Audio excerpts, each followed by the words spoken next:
മിശിഹായിൽ പ്രിയമുള്ള സഹോദരീ സഹോദരന്മാരെ, പ്രിയമക്കളെ, മിസ്റ്റർ ലൂക്കാ അറിയിച്ച നമ്മുടെ കർത്താവ് മിശിഹായുടെ പരിശുദ്ധ സുവിശേഷം 8-ാം അധ്യായം 37-ാമത്തെ വാക്യം. Saint Luke's gospel chapter 8 verse 37. തങ്ങളെ വിട്ടുപോകണമെന്ന് ഗെർസേനരുടെ സമീപ പ്രദേശങ്ങളിലെ ജനങ്ങളെല്ലാവരും അവനോട് അപേക്ഷിച്ചു. കാരണം അവർ വളരെയേറെ ഭയന്നിരുന്നു. അവൻ വഞ്ചിയിൽ കയറി മടങ്ങിപ്പോന്നു. നമ്മുടെ കണക്കുകൂട്ടലുകൾക്ക് അപ്പുറമായിട്ട് കാര്യങ്ങൾ നടക്കാതാകുമ്പോൾ നമ്മളൊക്കെ പലപ്പോഴും നിരാശപ്പെടാറുണ്ട്. ചെറുപ്പകാലത്ത് നാം ആഗ്രഹിച്ച സ്ഥാനങ്ങളിലല്ലായിരിക്കും ചിലപ്പോൾ നമ്മൾ ഭാവിയിൽ പ്രവർത്തിക്കുന്നു. ഇതിലൊരിക്കലും നമ്മൾ കുണ്ഠിതപ്പെടരുത്. ദൈവമാണ് നമ്മെ നാം ആയിരിക്കുന്ന സ്ഥലത്ത് എത്തിച്ചിരിക്കുന്നത്.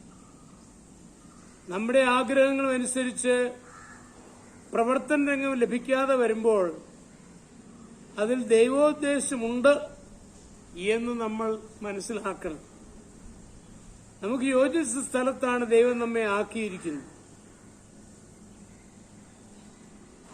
ഗെർസേനിയ നിവാസികളെ ഭയപ്പെടുത്തിയിരുന്ന പിശാച് ബാധയിലെ ദുരാത്മാവിനെ ഈശോ നിഷ്കാസനം ചെയ്തു. ആ നാടിന് അത് രക്ഷയായിട്ട് കൈവന്നു. തുടർന്ന് അവിടെ പ്രവർത്തിക്കാമെന്ന് കർത്താവ് ആഗ്രഹിച്ചെങ്കിലും പൊതുജനം അതിനനുകൂലിച്ചില്ല. ഈശോ കടലിനക്കരെ മടങ്ങിപ്പോന്നു. ആ അനുഭവത്തില് ഈശോ ഒട്ടും നിരാശനായി.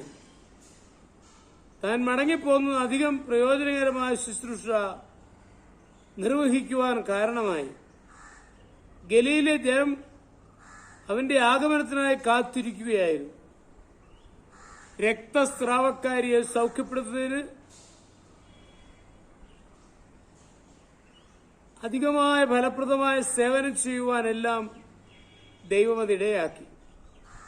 അതിനാൽ നമ്മൾ ഒരിക്കലും നിരാശപ്പെടരുത്. പൗലോസിന്റെ 1-ാം മിഷണറി യാത്രാ സംഘം രോഗബാധിതനായിരുന്നതിനാൽ യാത്ര തുടരാതെ ഗലാത്യ നാടുകൾ സുവിശേഷം പ്രസംഗിക്കുവാനിടയായി. തന്മൂലം ഗലാത്യ സഭകൾ സ്ഥാപിക്കപ്പെട്ടു. 2-ാം യാത്രയിൽ ആസ്യയിൽ പോകാൻ ആഗ്രഹിച്ചു. പക്ഷേ പരിശുദ്ധാത്മാവ് തടസ്സപ്പെടുത്തി. അപ്പോൾ ഈശോയുടെ ആത്മാവ് തടയുകയാണ്. തൽഫലമായി യൂറോപ്പിലേക്ക് പോകുവാനും സഭ സ്ഥാപിക്കുവാനും സാധിച്ചു. പ്രിയമുള്ള സഹോദരങ്ങളെ, നാം ആഗ്രഹിച്ച സ്ഥലത്തല്ല